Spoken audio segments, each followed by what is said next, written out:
Hi everybody. Thank you all again for those who have been watching or still watching now. Today I have a very special person. Like everybody who I'm inviting is, in my estimation, a very special person. But the person in particular is someone who I have a lot of admiration for. I'm very honored to have him right here. And I do want to say in advance that this topic will be a little bit on the more advanced side. So pardon us if there are some terminologies used that are outside of the reach, but this whole channel is about edification. So we're asking our audience to step up their game also a bit.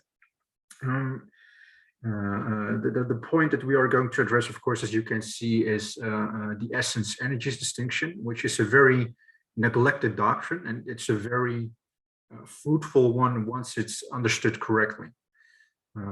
When we as theists argue with atheists, for instance, about the column cosmological argument or the theological argument, those are arguments that go from physics to metaphysics. And the person right here in particular has a great love for metaphysical philosophy and for historicity. Brother David Bradshaw, Dr. David Bradshaw, thank you for being here, and I'm delighted to have you here. Oh, thank you. It's a great pleasure to be here. Good to join you. Great, thank you. Just to start off first, could you tell us something about yourself, of where you came from, your progression as a Christian towards Orthodoxy, and why your love for this topic in particular? Okay, well, I'm a professor of philosophy at the University of Kentucky in the United States. I was trained in ancient Greek philosophy, particularly. And the book you just held up, Aristotle East and West, has the subtitle Metaphysics and the Division of Christendom. That really began as my dissertation. What I wanted to do was trace the concept of energia. That's the Greek word. It's the source of our English word energy. And what I was aware of was sort of the two ends of its trajectory. On the one hand, it's a word coined by Aristotle, and in Aristotle, it's usually not translated as energy. It's translated as either activity or actuality, sort of in correlation with potentiality or dunamis. And it's a very important term for Aristotle. It's one that he uses all over the place in his physics, his metaphysics, the De Anima, etc. And then I was aware that in the Greek Church Fathers, and particularly St. Gregory Palamas, who's a fairly late author in the 14th century in Byzantium, it's used, it's used in a way that people do translate it as energy and refer to the divine energies, or sometimes it's in the singular, divine energy. And I wasn't real sure, how did it get from point A to point B? How did it get from what it meant originally in Aristotle to what it ultimately meant in the Church Fathers? And, you know, as part of that, hoping to get a better understanding of what this whole concept of divine energy actually means. So anyway, that's what I did for my dissertation, and then I added some material to it, and that's the book that you mentioned. When I wrote that, I already was Orthodox. I've been Orthodox a long time. I converted back in 1982. I was a college student back then, and I've been raised a Protestant, but didn't really have any strong church affiliation. And when I began learning about church history, and particularly the whole period of the 7 ecumenical councils, which as a Protestant, you don't hear very much about, but I came to really appreciate the continuity of the Eastern Orthodox Church. Of course, it wasn't even called that at that time, right? It was just the church, the one holy Catholic Apostolic Church, as it existed in the eastern half of the Mediterranean Empire, where the Roman Empire never fell and never went through a kind of a Dark Ages, much less a Reformation or anything like that. So there's just been a very strong continuity of the Christian faith in that part of the world for now over 2,000 years. And, you know, as a Protestant, what I really wanted was to join or to belong to the Church of the Apostles, or to the apostolic faith. And I concluded that Orthodoxy really is that. So anyway, that's what kind of led me to this interest I have in the church fathers, especially the Greek church fathers. I remember that you once said that the first time that you went to an Orthodox church, it wasn't love at first sight, right? True. Well, it was all in Greek, or mostly in Greek, and I didn't know any Greek. And so it was just very foreign. I'd actually never been to a church where the priest had his back to the congregation, which of course is very traditional, and even Catholic, or even Anglicans sometimes will do that. But I'd not seen it before. So that alone was sort of unsettling and confusing. But on the other hand, it was beautiful, and I could recognize the beauty even though it was alien to me. And so I did want to learn more, and over time I did. Right. Yeah, that's the conversion stories or entire topics in themselves, of course. Amazing to hear. But of course, I've read your book, and as you can see, I have like a lot of lips here for the past couple of weeks. It is one of those. It's a hefty book because you really need to focus. And this one, you wrote this one in 2004. Do I remember correct? 2004, yes. Right? Yeah. And like we as Christians are discussing topics like these, and when the claim is that what God is and what God does, when we are discussing the Trinity, for instance, there is this dichotomy of like what God is in his essence and how he holds like the creation of the creation under his control, under his providence. And of course, like Aristotle and Plotinus and Plato, all of them, they also used particular type of language which the church fathers used in order to explicate them. But then the allegations come like from, that was taken from them, that's taken from them. And what you've done very well, especially in the first half of the book, is to etymologically outsource how they use their words and how the church fathers are using those words. So like the logos in the prologue of John is not the same as the logos in the Meditations of Marcus Aurelius, for instance. So that's a very, very great research that you've done. But coming to the point, what is the essence energies distinction? What can we Christians understand by that? Well, I think the place to start is in the New Testament, and to realize that the word energy, the Greek term energia, is one that's actually pretty prominent in the New Testament. That word, along with the corresponding verb energein, appear about 24 times, and particularly in St. Paul. St. Paul really kind of appropriates that word group and makes it, in my opinion, part of his almost technical vocabulary. And he does use it in a way that I think more kind of focuses it more on God and the activity of God than other authors had before him. So just to kind of explain or give the background there, I mentioned in Aristotle that the word energia originally meant activity. And in that sense of activity, it became a common term in ancient Greek. And you can talk about the energia, the activity of a human being, or even of say, fire or water or an animal or an organ of the body.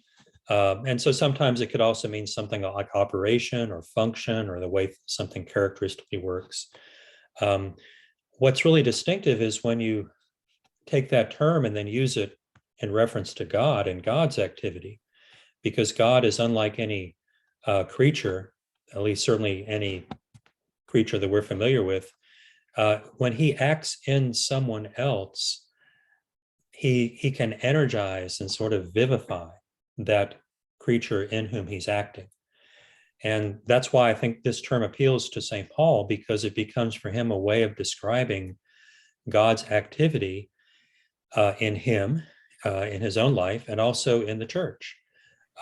So one of my favorite passages where you see this is Colossians 1:29, where St. Paul is referring to his own ministry, and he refers to the energia of God that is being energomene, that he uses the verb now in the passive form, being activated or realized within me, within Paul, in his ministry. And so it's God's energy that's being made real and effective within him. And what he's describing then is that it's not just the case that he sort of receives a commandment from God and then sort of independently executes what he's been commanded to do. It's that God gives him the power and the energy to do what he does. And of course, his whole ministry, I think, illustrates that. And kind of along those lines, then in 1 Corinthians 12, when he talks about the gifts of the Spirit, he uses the same word or word group. In this case, the verb energein, that it's the Holy Spirit that is performing, realizing, making effective these gifts of the Spirit. And he refers to the gifts themselves as energemata, which again is part of the same word group, things done or performed by the Spirit. And so the gifts like prophecy and healing are just like Paul was referring to in his ministry, they're ways in which God is actively present in someone to work out his will. And it's a matter of cooperation. You know, that person in whom he's present, excuse me, and active isn't like a puppet, right? Paul wasn't a puppet in his ministry. He was someone who was freely cooperating with God. So you have the divine energy present and active in a human being, and that human being then sort of embraces and receives that energy and cooperates with it. And that's what the fathers refer to as synergy, which you can translate as cooperation, but you just have to be aware it's not talking about two independent beings, like if you and I were to cooperate like we're doing now with this interview. It's much more intimate than that, because in synergy, in this sense, God is the one who's making the activity possible. And the creature, Paul or whoever receives the spiritual gifts, his contribution is simply to embrace and you know, and sort of accept what the gift that God is giving him and then act in accordance with it. And that, I think, for Paul is sort of, I mean, the whole Christian life is like that. And of course, he also uses other words like grace, charis, you know, and if you think about 1 Corinthians 12, what that's really saying is that the grace of the Spirit is a form of divine energy that is active and present in us. So that's where the whole concept of divine energy comes from. It's actually in the New Testament. We tend not to realize it if you're reading the New Testament in translation, because there's sort of a linguistic history here that comes into play. The fact that the Vulgate, the translation into Latin, in Latin, you don't really have a word that has all the connotations and resonances of this word group in Greek. The closest you have is operatio, you know, the source of our English word operation. The trouble is that the verb that corresponds to that is operatur, which is what's called a deponent verb. That means it's passive in form but active in meaning. Or to put that another way, it doesn't really have a separate passive voice. You can only use that verb in the active voice, essentially. And so what happens when you try to translate what Paul is saying in Greek, where there's a clear distinction between the active and the passive voice of the verb, it just gets blurred over. And all the places that Paul refers to the energy being realized and made active and manifest are sort of washed out. And there are other issues in the Vulgate. They actually use that same word to translate other terms as well. So when you read the Vulgate, you just don't realize how important this word group is for Paul and what it actually means in the way that he's using it. And later, modern translations still kind of continue in that. They're all sort of, I think, working in that groove laid down by the Vulgate, including the King James and the Revised Standard and so on in English. They'll usually translate energia as operation or working, very rarely as energy. But unless you think of energy and an energy that's being realized and made effective, then I think you're just going to miss a lot of what he's actually saying. Wow, that's a jaw-dropping summation of what you just gave. Like I had like the feeling of that it went that way, but the way you explicated and the verse that you gave to us just like was like amazing to hear. So thank you, Dr. Bradshaw. My next question is, what can we understand under the term divine simplicity? What would that be? Yeah, divine simplicity is a very traditional theological doctrine. It goes back to the church fathers. It's the idea that God is simple. The tricky part is simple in what way? Simplicity isn't simple. Okay. There have been many books written about what does it mean to be simple, especially for God to be simple. I mean, there are some things that are obvious. God is not a material being, so he doesn't have physical parts. Going a little further than that, if you think in Aristotelian terms of matter and form, so the church fathers would have said that even the angels have matter and form because they're spiritual beings, yes, but spirit, as in the case of the angels, as they saw it, is sort of like a more rarefied form of matter. And that's something you can find in church fathers like, say, St. John of Damascus, that there are different grades of materiality. And so the angels are sort of immaterial compared to us, but they're material compared to God. Because after all, they have, each angel has a specific location where he is at a particular place and time. So that's a kind of a form of materiality. Well, so anything that has any kind of matter, even in the most rarefied way, is still a composition of matter and form. Okay, matter that receives the form, and the form is what makes the thing to be what it is. It constitutes the definition or the essence in Aristotelian terms. Except God. I mean, God is not a composition of matter and form because he's wholly immaterial and he's the creator of matter as well as form. So that's another way in which he's simple. He sort of transcends that dichotomy or that distinction. So kind of go along with that. Another way is that anything else, any creature, at least in Aristotelian terms, belongs to some species that is in turn a member of some other genus, etc. Like human being, rational animals. So we belong to the genus of animal, which belongs to the genus of living thing, belongs to the genus of material entity, and so on. But again, that's not true of God. You can't understand God in terms of genus and differentia, which is the classic Aristotelian way of giving a definition. So all of that, I think, is pretty straightforward. And now here's one more that maybe is a little less obvious, but it is also something important, and all the church fathers would have agreed on this, that God doesn't participate in anything else in order to be what he is. Okay, that any creature who's living like we are, we participate in life. You might say life with a capital L. And of course, if you're a Christian, you believe that that life that we participate in that enables us to live is God. That, in fact, that's one of the terms Christ applies to himself, right, in the Gospel of John. So the church fathers sort of took that and they read it in this sort of metaphysical sense that, well, God is life itself. God is being itself. God is wisdom itself. God is reason itself. God is power itself. And any creature that has those attributes has it by, in some way, participating in what God is. But at the same time, sort of the converse of that is that because God is those things, he doesn't have to acquire them by participation the way that we do as creatures. He's not dependent on anything else for his being and his life and his wisdom and his power. These are intrinsic perfections or attributes or whatever term you want to use, but they're aspects of what he is intrinsically prior to any kind of a relationship he might have to anything else.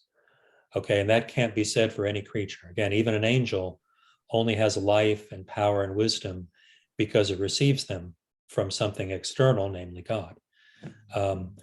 So anyway, so that's another aspect of this traditional idea of divine simplicity, that God doesn't receive any of his attributes by participation. And as I said, that's all something that both the Eastern and the Western Church would totally agree on.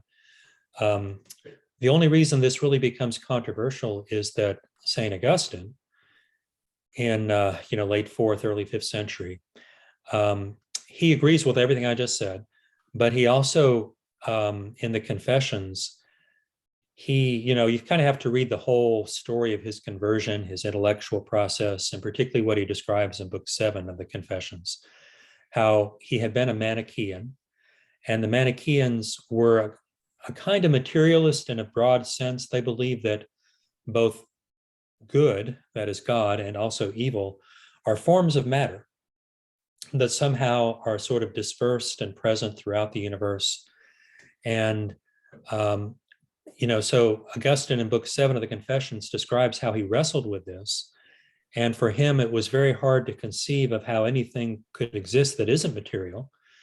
And then he describes, I think this is chapter 10, how reading Exodus chapter 3, the revelation of God to Moses from the burning bush, when God says, I am he who is, then it kind of just hit him like a load of bricks, that God is beyond materiality. And when God says, I am he who is, he's essentially identifying himself with being itself that isn't purely material, because there are things such as truth that are not material. And he mentions that in that chapter as well, that God is no more located to a particular place and time than truth itself is.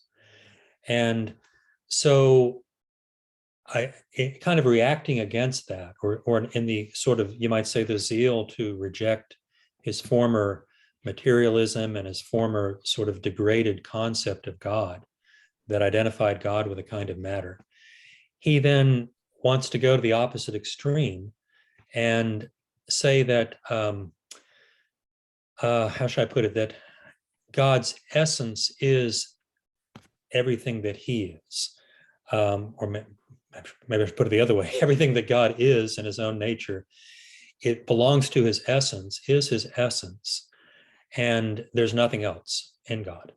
Of course, the Latin word essentia, that's the one I'm using here for essence. Now, why would that be problematic? Well, there's an issue here that Augustine, because I think he read Latin and didn't really read Greek, at least till late in his life, probably wasn't aware of. But already by the time he was writing, earlier fathers like St. Athanasius had drawn a distinction and said, well, we have to distinguish God's nature or essence on the one hand from his will on the other. Because there's some things he does by nature and other things he does by will. In particular, this comes up in the Arian controversy, and it's sort of toward the end of book 3 of Athanasius's work against the Arians. He says, when the Father begets the Son, that's an act of nature, that there's no way the Father could not beget the Son, because the Son is co-eternal and co-equal with the Father. And so there was no active choice involved in his doing that. That's not to say that it was involuntary either. I mean, it's not like if he did choose, so that he would say no, right? But it's just that it wasn't a voluntary act at all. It was something occurring by nature. Just like for God to be good or to be wise also are by nature. Whereas he says when God created the world, that was an act of will, and he did choose. So because of that, God's nature or essence on the one hand and his will on the other are not the same thing. Now, obviously, they're very closely connected. His will is an aspect of his nature, and what he does by will, somehow you might say, expresses and manifests his nature. That's all true. But we can't just equate them as if they're the same thing. And Augustine does equate them. Actually, in the Confessions, I think there are actually a couple of points. One in, trying to remember now, I want to say book 10, maybe one in book 12, where he says that, yeah, God's essence and his will are one and the same thing. And that's very problematic. What that ends up doing is undercutting the grounds for divine freedom. Because if God's will is just another way of sort of naming or describing the divine essence, then you have this problem that, well, the divine essence could not be any different than it is. God is an eternal and necessary being. And so wouldn't that imply the same thing about his will? That his will cannot be anything different than it is. And that, of course, is the very reason that Athanasius had distinguished them. It's a real shame, I think, that Augustine didn't have access to that work, had not been translated into Latin, and that later authors in the West, Western Christianity, also didn't have access to it because they only read Latin, they didn't read Greek, and they kind of read the works of Augustine and took that as their basis for their theology all through the Middle Ages. He was by far the most preeminent father and theological authority. And the works of other fathers like Athanasius and the Cappadocians like St. Basil and St. Gregory Nazianzen, etc., mostly had not been translated and never were translated until the Renaissance. So the people in the West just didn't have access to the sources where some of these issues had been worked out.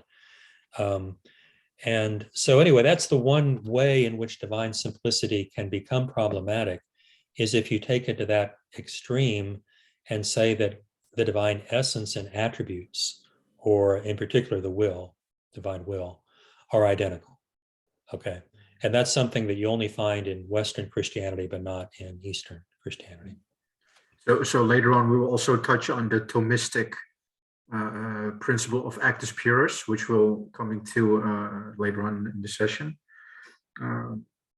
But what I would like to ask is that what can we understand of what Aristotle's concept of the prime mover?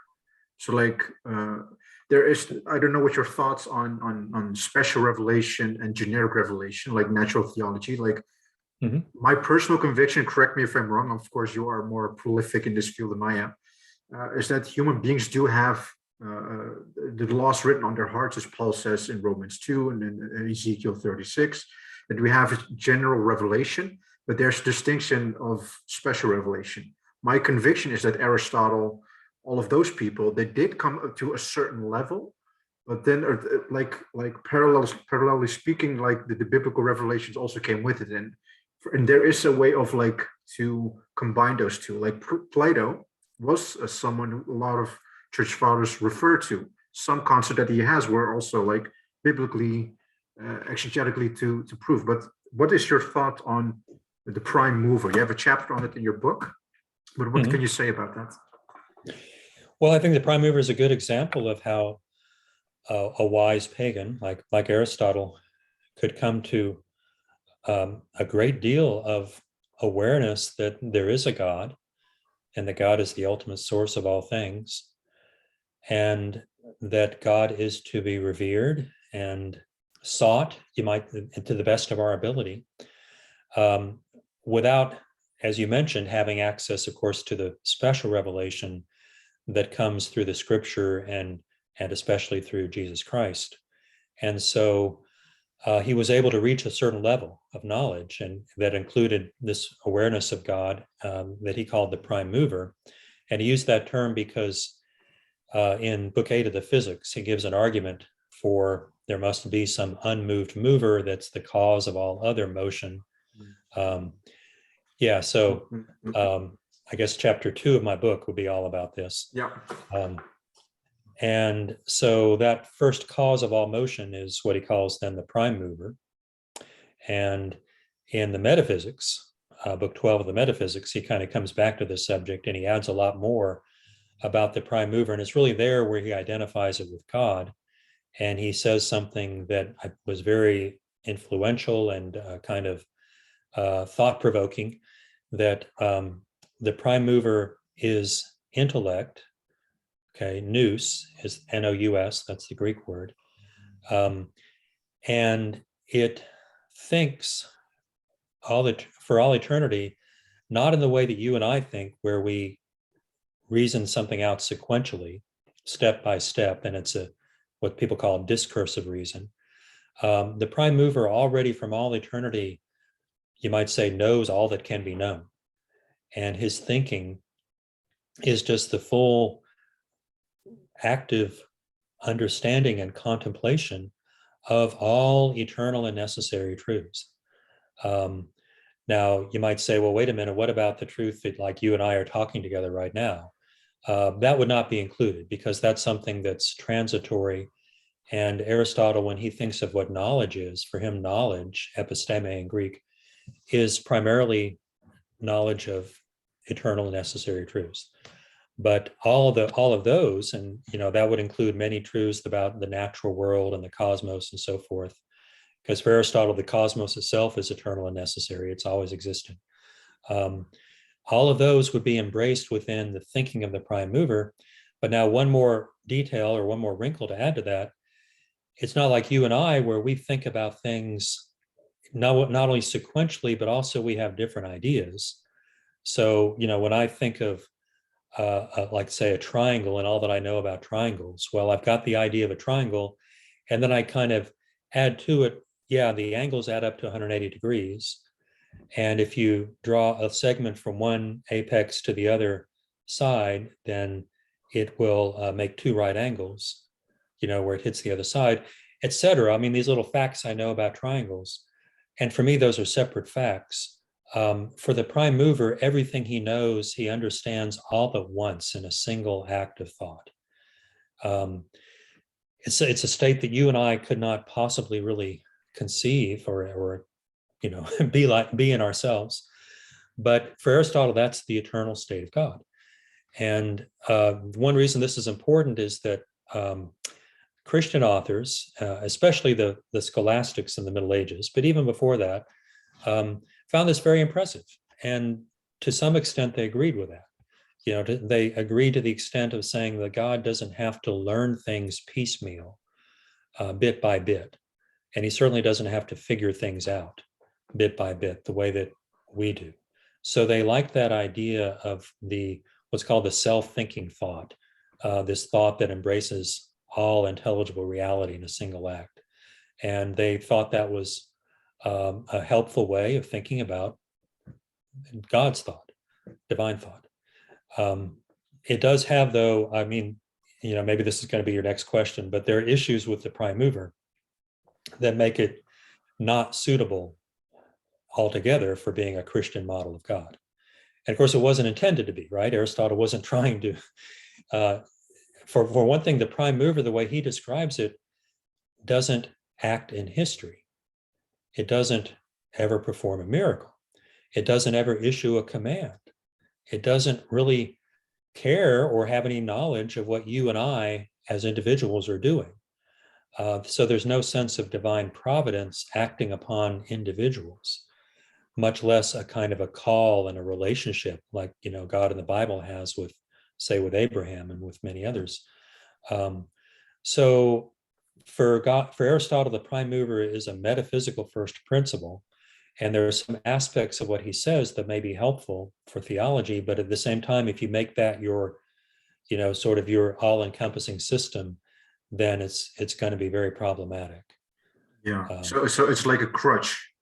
It's not the whole deal, but it helps. Yeah. It's a nice starting point, but you have to be willing to correct it in robustly, you might say. Yeah. Well put. My next question: what is the logos and logoi distinction? The second person in Trinity and this concept that Maximus the Confessor explicated. What can we understand by those two? Yeah, this gets back a little bit to divine simplicity. So the logos, of course, in the beginning was the logos, and the logos was with God, and the logos was God. It's the beginning of the Gospel of John. And so the logos, the second person of the Trinity, and that, in Greek at that time would have been understood to mean spoken word, spoken discourse, really. And then also the mind, the reason that utters that discourse. So logos is both reason and word or discourse. St. Maximus, he's a church father of the 7th century.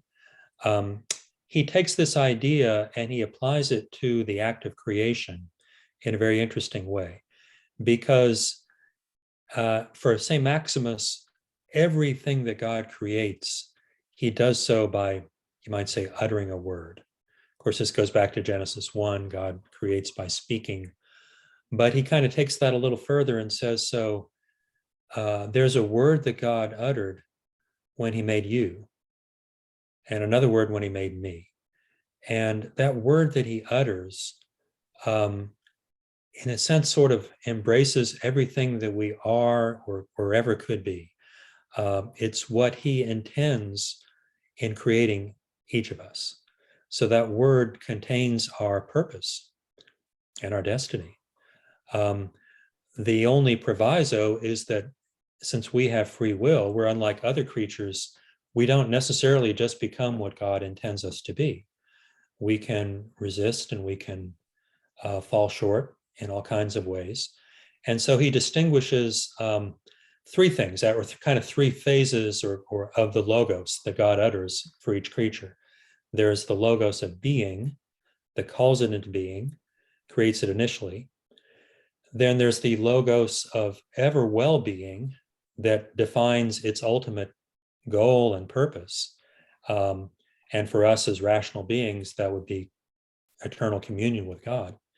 And in between the two, there's what he calls the logos of well-being that's sort of meant to link them together and to lead you from simple being to eternal well-being, that intermediate logos of well-being. The thing is that that logos of well-being only comes about through our cooperation. And this is where it comes back to synergy, like with St. Paul, that God is continually active in us, one sort of seeking to lead us to realize that logos of well-being that is part of our purpose, but it's up to us to cooperate. It sounds a lot like theosis. It is. Right? It is theosis. That would be the ever well-being. That's theosis, yeah. That's what God intends for us. But we may or may not, I might say, respond to that call. So anyway, I'm getting a little off topic, but anyway, that's just to explain what the logoi are. They're the individual words that God utters in creating each individual thing, and they contain his intent and his purpose as creator. And what is the relation between them then and the one logos? Well, St. Maximus says that you could look at it one way, cataphatically, rather, in terms of affirmation. Cataphatic is affirmatively. Yeah. And you could say that the one logos is the many logoi. Okay. Yeah. In other words, that the one logos embraces all the individual logoi, all the individual words that God uttered in creating the world. All of them together, if you sort of do that integral over all of time from beginning to end, you have the one logos. But that's only one way of looking, because he says, apophatically considered in terms of the denial. God has to always be described both ways. Cataphatically in terms of what he is, but then apophatically in terms of what he is not, so that we don't ever confuse our human language and descriptions with the reality of God that's so much higher than anything we can utter or conceive. So he says, apophatically considered, the one logos transcends the many logoi. And so you can't actually reduce the logos, the word of God, to creation, or all the words that are uttered in creating creatures, not even all of them together. And of course, that stands to reason, right? Because the logos would exist even if God had never created the world. It's not simply contained within the word that he utters in creating, but that created word does express and manifest the one logos. And so that's what the way he's thinking of it is that the many logoi are the individual manifestations and particular ways of being present in different creatures of the one logos. All right. Yeah.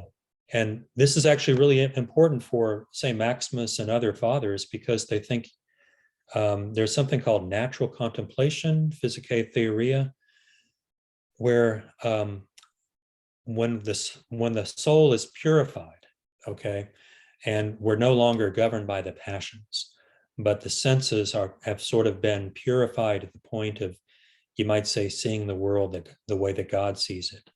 then you're able to see and to hear the logoi that are in creatures. And that's what he calls physical contemplation. That's seeing nature and seeing God's presence within nature.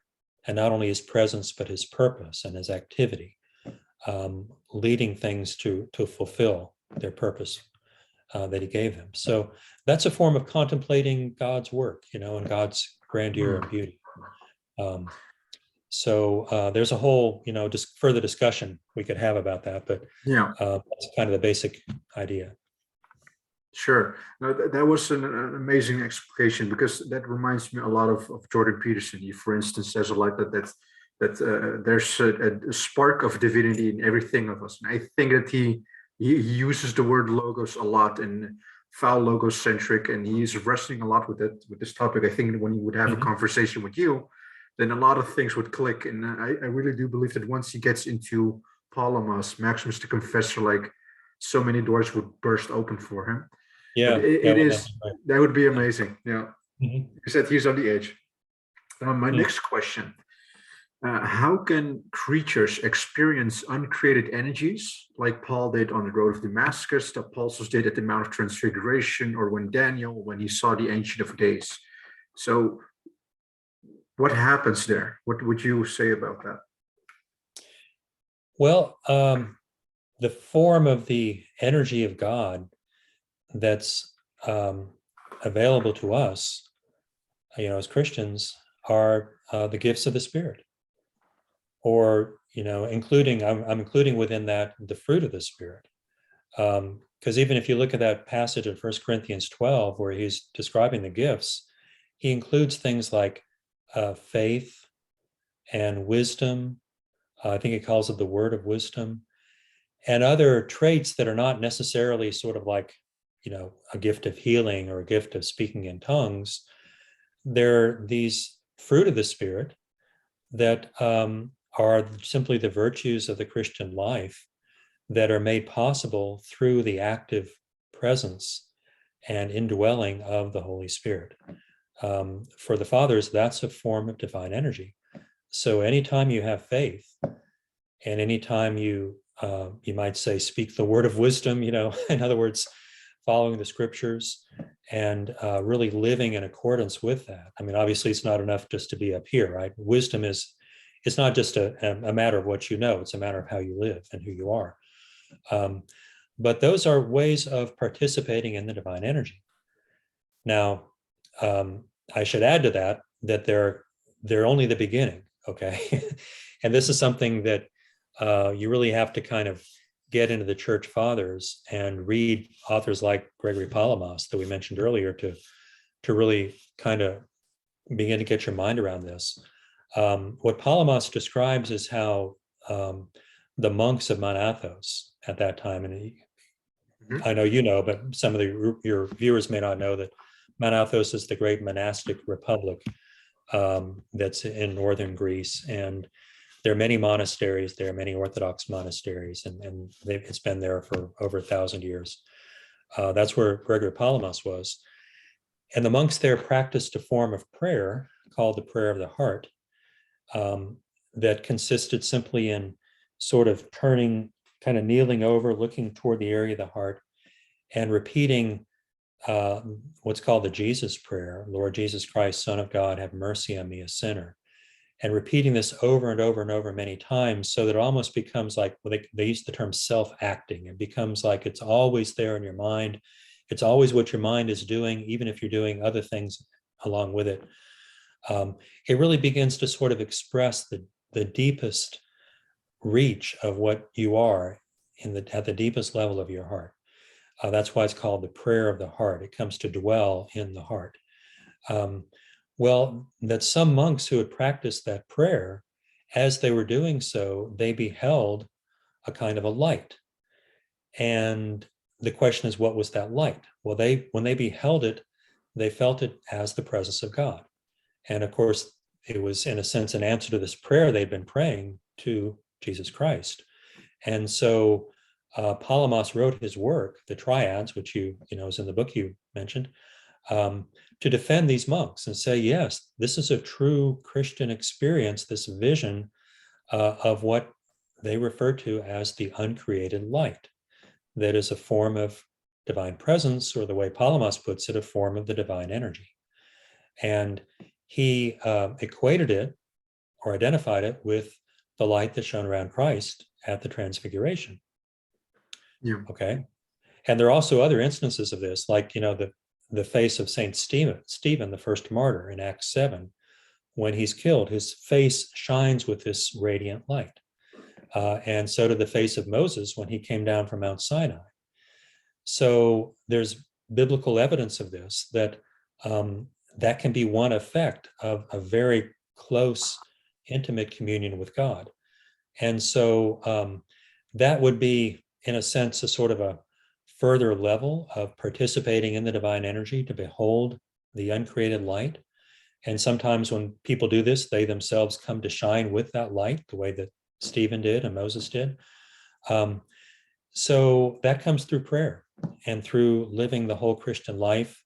And I think, at least as far as I'm aware, it's most often been a gift given to those who practice the Jesus prayer. I don't think it's necessarily limited to that, because God can do what he wishes to do, right? But clearly it's something that only comes through great obedience and strictness of prayer and sort of devotion to God. So anyway, there can be different forms that could take, of participating in the divine energy. I think for us, the answer to your question is, well, where do we begin? We begin with prayer and obedience, and doing the things that St. Paul talks about and the things that the Lord himself talks about. And the thing to realize is that when we do those, because of the synergy, because we're actively cooperating with God, we're not just sort of doing what we're told, we're gaining access to God's own being in the way that he wants to share it with us through the divine energy. Yeah, I'm getting shivers when I'm addressing this topic, because it sounds a lot like the door's already open, you just have to walk through it. Oh, it's a great dog over back there. There you go. The thing I want to tie this one into is my next question. Exodus 33, verse 23. You are using that verse a lot in your book, and for a good reason. What I want to ask you particularly is that God says, for instance, that God is too holy for us, like that we will be vapored in a second when he is in his full glory. But does it actually imply that in that verse particularly, he says that you won't see my face, that you will see my back? What does that actually mean? That when God is working in our hearts, as in 1 Corinthians 12 already says, does that actually mean that he is dimming down his glory in order for us to experience him? How would you explain that? Well, yeah. So that verse in Exodus, that's sort of the climax of this episode, where Moses in the darkness on Mount Sinai, he pleads with God, "Show me your glory," and God says to him, "No one can see my face and live, but I'll put you here in the cleft of the rock, and I'll pass by, and you shall see my backside, but not my face." Okay. And so it looks like from that passage that, in a sense, the divine glory is God's backside. And the church fathers, when they read that, like St. Gregory Nazianzen in particular, has a passage about this. So he says, yeah, the backside represents here God's glory as it reaches us through creation. The glory of God that's evident in the world around us.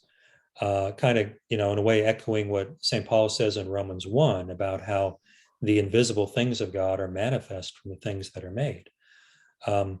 Whereas the face, that would represent God's essence or nature in itself, which no man can see and live. That's beyond human knowledge or comprehension. And not only human knowledge, but even the knowledge of the angels. For them, this is simply a fundamental feature of the distinction between the creature and the creator, that God, because he is infinite and the source of all things, no creature could ever embrace all that he is in a single act of knowing. Okay, so that's how he interprets that episode in Exodus 33 as sort of symbolic of this. I was going to add to that, though, something else you said, and I've forgotten now, about the divine glory. Oh, yeah, you're asking about, well, does God kind of dial it down?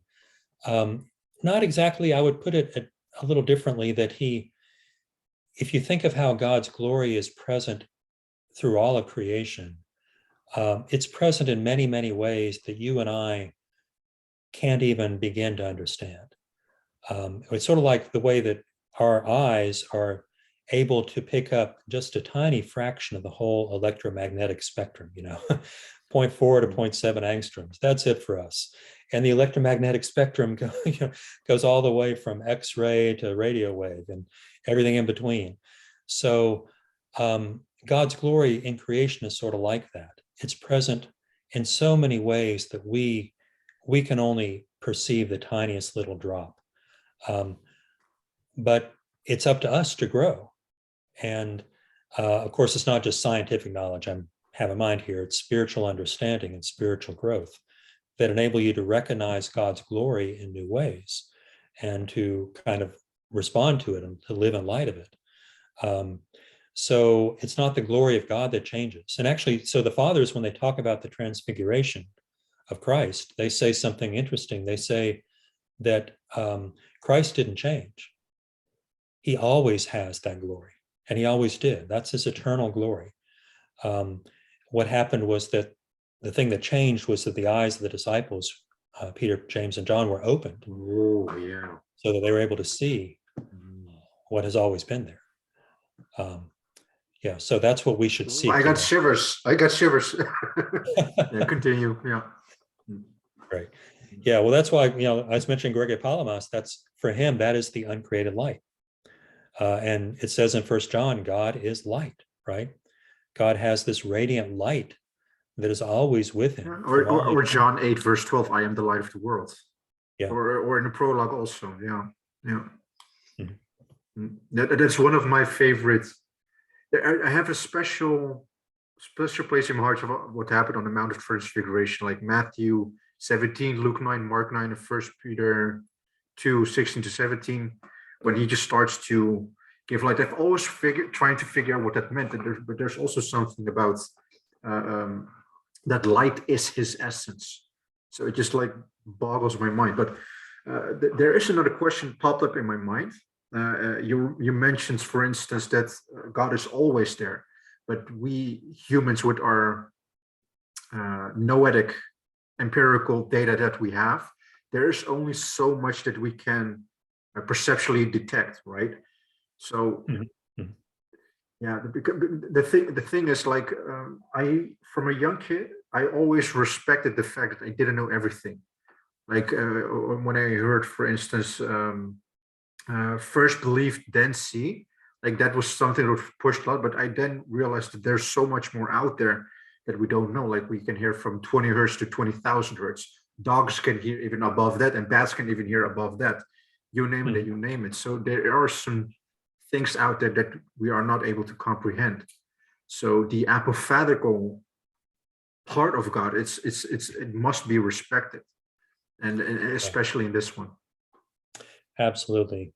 I mean, modern astronomy, I think, is wonderful in this way, that it's kind of opening our eyes to what the world, how much there is in the cosmos, if you see it through X-rays or through radio waves and different forms of transmission. So, like that Hubble, not the Hubble, but the Webb telescope that's just been launched, that they're hoping can see to the farthest edge of the cosmos that's going to be permitted by the laws of physics.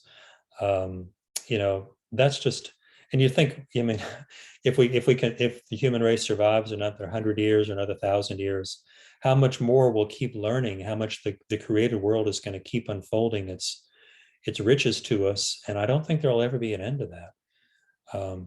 I agree. Yeah. It makes you feel like a maggot.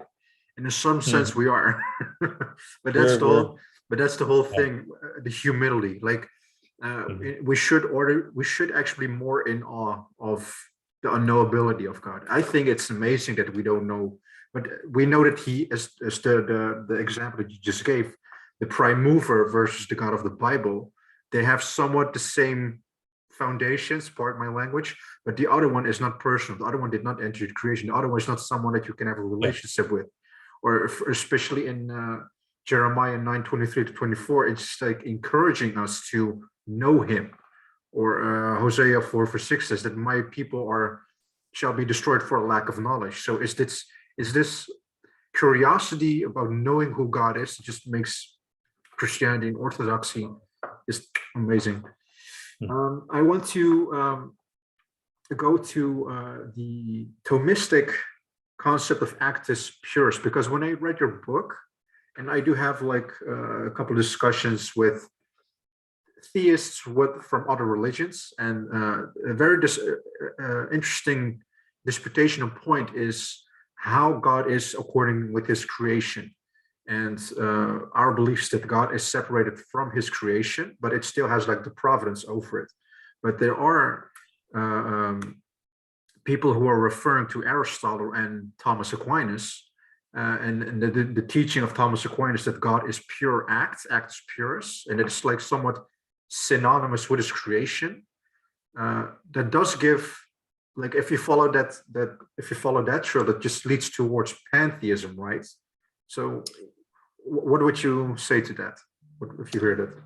Yeah, well, so Actus Purus is a kind of a Latin rendering of something that Aristotle does say about the prime mover, that his essence is energia. In Greek, it's ousia. His ousia is energia. So he is nothing but activity,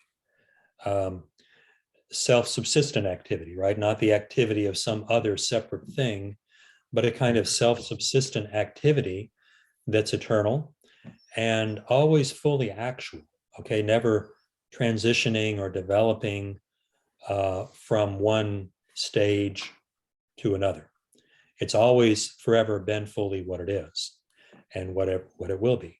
And that goes back to that whole concept of self-thinking thought I mentioned earlier, that the prime mover from all eternity just is this act of self-thinking thought, of the divine mind knowing, comprehending all possible knowledge. So that's, I think, very consistent for Aristotle to say that God is pure act in that sense, pure energia in that sense. It's a little more problematic if you're a Christian. And now Aquinas, of course, he's a Christian, but he is writing in a time and a place when Aristotle sort of represents the summit of human wisdom. And he wants to show that Aristotle is totally congruent with the Christian faith. And wherever possible, Aquinas is going to kind of make Aristotle his starting point and then try to sort of add to that or enrich it somehow to make it a Christian presentation of God. So he also adopts this notion that God is pure act. The question is, what exactly does that mean for Aquinas, given that as a Christian, his understanding of God has got to be very different from Aristotle's? Because if you're a Christian, you believe that God acts in time.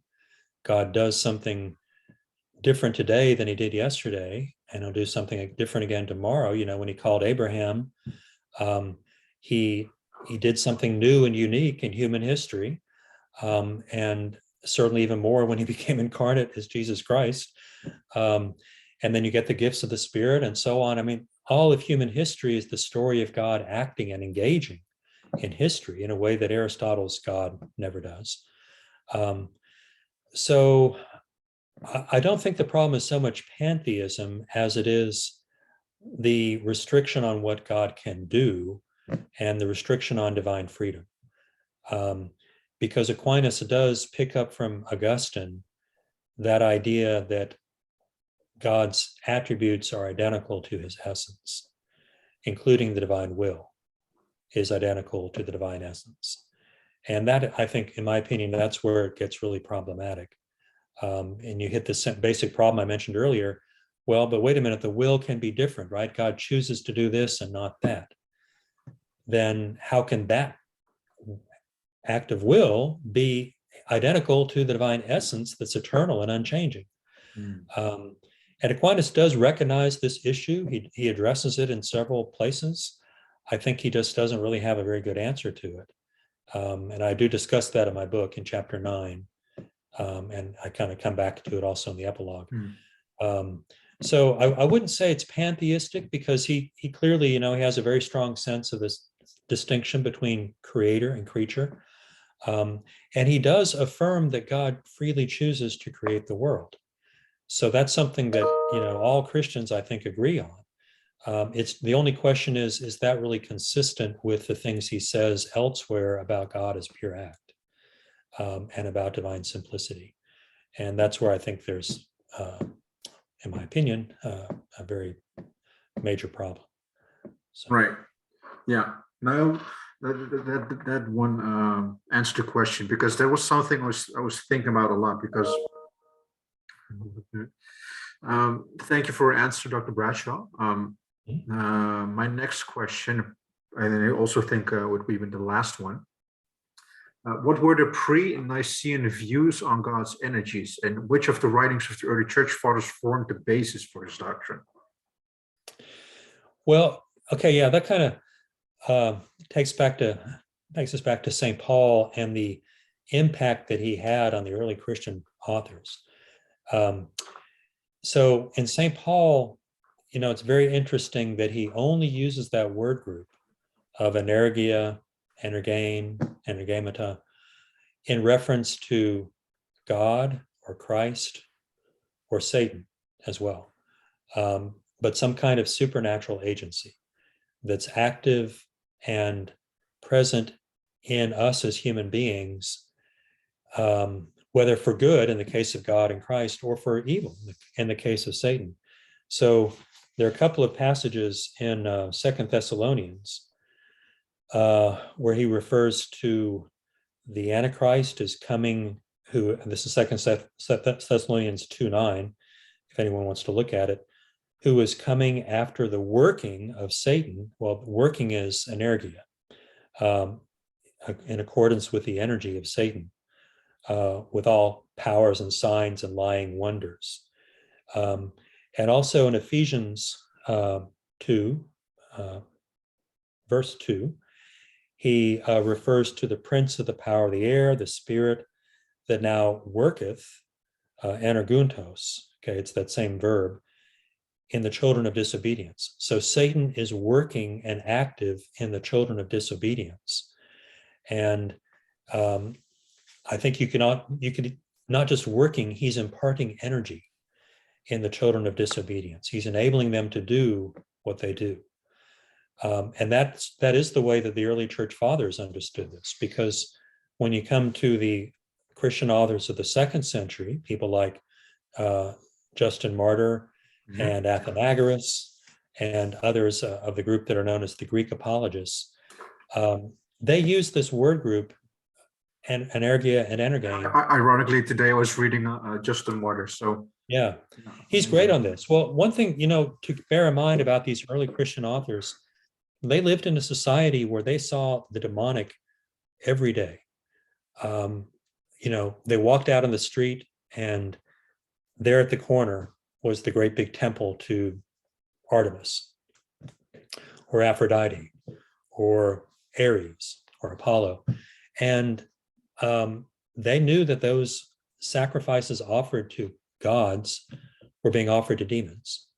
That's something that St. Paul says in 1 Corinthians 10, that we know that it's actually demons who receive these offerings. And that the things that the pagans did were often prompted by demons. There's a book I like that brings this out really well. It's called From Shame to Sin, by a classicist named Kyle Harper. And the subtitle of it is The Transformation of Sexual Morality, I think, in antiquity, or something like that. But what he describes is how, we think of the gods as sort of beautiful and noble and fine, and that's there's truth to that. That's how they're represented in pagan art. But the pagan belief in the gods was really a belief in natural forces and impulses as things that are divine and therefore cannot ultimately be resisted. All you can do is give in and cooperate in some way. And let's remember that Eros, E-R-O-S, was a god. And so, of course, was Aphrodite, which is in Greek is kind of the things of Aphrodite that's a euphemism for sex. Okay.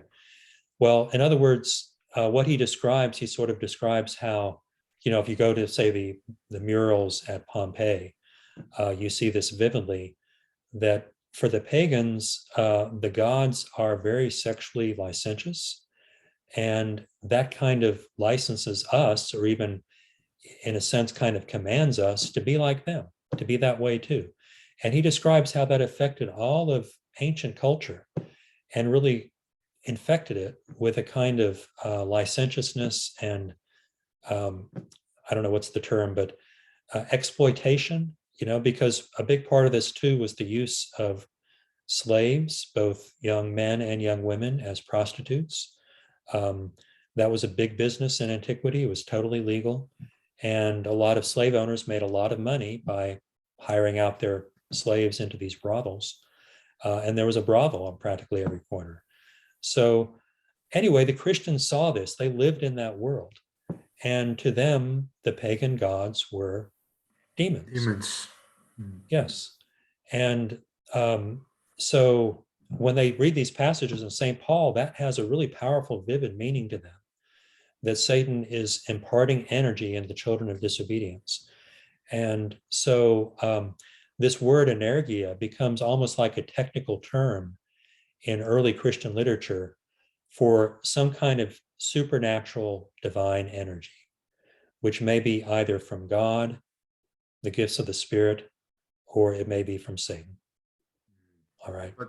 But those type of energies, or quote miracles, are not necessarily means that is from God, because do not marvel, for even Satan can come as an angel of light. Paul says in 2 Corinthians 11:14, if I recall correctly.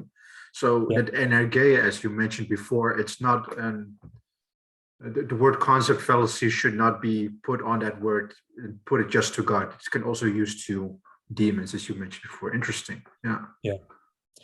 We still have this in English, by the way. If you ever kind of start reading around into the occult, there's a word energumenos, or energumen, I guess it is in English, for someone who's demonically possessed or somehow demonically inhabited, you might say.